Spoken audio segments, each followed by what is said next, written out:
ബാത്തൂർ ശ്രീ ഭഗവതി ക്ഷേത്ര പൂരോത്സവത്തിന്റെ മൂന്നാം ദിനമായ വെള്ളിയാഴ്ച മറത്തുകളി നടന്നു. ബാത്തൂർ ക്ഷേത്രത്തെ പ്രതിനിധീകരിച്ച് കൊയ്യോങ്കര ഭാസ്കര പണിക്കരും ശ്രീ വിഷ്ണു ചാമുണ്ടേശ്വരി ദേവസ്ഥാനം ചാമണ്ടിക്കുന്നിനെ പ്രതിനിധീകരിച്ച് പാണപ്പുഴ പത്മനാഭ പണിക്കരും പങ്കെടുത്തു. തൃപ്പൂണിത്തറ സംസ്കൃത കോളേജ് അധ്യാപകൻ VP ഉദയകുമാർ അധ്യക്ഷനായിരുന്നു. കേരളത്തിലെ ഏറ്റവും വലിയ ടൈൽസ് ആൻഡ് സാനിറ്ററി വെയർ വിൽപ്പനക്കാരായ ABC group, ABC sales corporation, BC road, Kasaragod.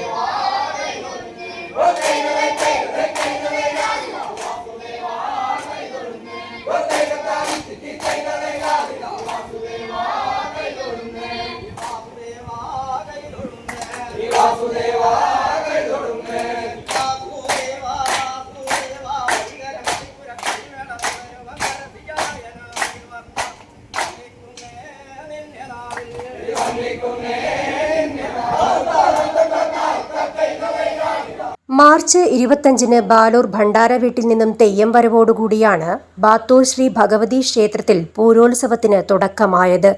പൂരോത്സവത്തിന്റെ മൂന്നാം ദിനമായ വെള്ളിയാഴ്ച ക്ഷേത്ര തിരുമുറ്റത്ത് മറത്തുകളി നടന്നു.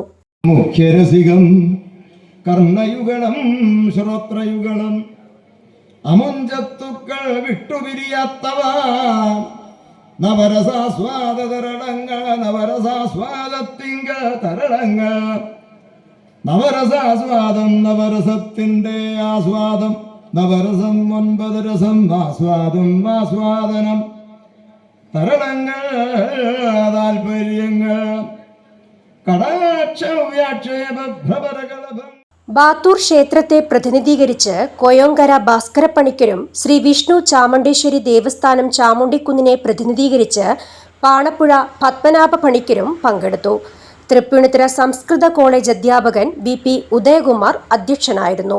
ശിവൻ സംഹരിക്കുന്നത് ഇതിനെല്ലാം നിദാനമായിട്ട് പ്രവർത്തിക്കുന്നത് ഭഗവതിയാണെന്നും അമ്മയാണെന്നും ആ അമ്മയുടെ മഹത്വത്തെ ഒന്നുകൂടി പല്ലവനം ചെയ്തിട്ട് ശങ്കരാചാര്യസ്വാമികൾ പറഞ്ഞ പദ്യത്തെ ഈ അനുവാചകർക്ക് എനിക്ക് തോന്നുന്നു ആ പദ്യം നിങ്ങളുടെ ഒരു എന്താ പറയുക ശൈലിയിലൂടെ വ്യാഖ്യാനിച്ച് അപ്പോഴാണ് എനിക്ക് തോന്നുന്നു ഈ മർത്തകളിയുടെയൊക്കെ ഒരു പ്രധാന എന്താ പറയുക ഉദ്ദേശ ലക്ഷ്യങ്ങൾ നമ്മുടെ പുരാണങ്ങളിൽ, അതേപോലെ തന്നെ നമ്മുടെ സ്തോത്രങ്ങളിൽ, അതേപോലെ തന്നെ നമ്മുടെ ഇതിഹാസങ്ങളിലൊക്കെ പറഞ്ഞിരിക്കുന്ന കാര്യങ്ങൾ അത് കുറച്ചുകൂടെ സാധാരണക്കാർക്ക് സംസ്കൃതവും അതേപോലെ തന്നെ ഇത്രയേറെ പരന്ന വായനയും ആഴത്തിലുള്ള വായന ഇത് രണ്ടും വേണം. ഇത്രയും സംസാരിക്കണം എന്നുണ്ടെങ്കിൽ ആ സൗന്ദര്യലഹരിയിൽ പദ്യം വെച്ച് ഇത്രത്തോളം ആഴത്തിലേക്ക് ഇറങ്ങി സംസാരിക്കണം എന്നുണ്ടെങ്കിൽ വായനയ്ക്ക് ആഴവും വേണം, പരപ്പും വേണം. ഈ രണ്ടും ഉള്ള ഒരു എന്താ പറയുക പൊതുവേദി നമ്മുടെ പഴയ ആളുകൾ ഉണ്ടാക്കിയെടുത്തത് എനിക്ക് തോന്നുന്നു ഇതിനെക്കുറിച്ചൊക്കെ നല്ല അവബോധം നാട്ടുകാർക്ക് ഉണ്ടാക്കാൻ വേണ്ടിയിട്ടാണ് എനിക്ക് ഇപ്പോൾ തോന്നുകയാണ്. എന്തായാലും ആ ഒരു എന്താ പറയുക സങ്കല്പം വളരെ ഭംഗിയായിട്ട് രണ്ടുപേരും അവതരിപ്പിച്ചു.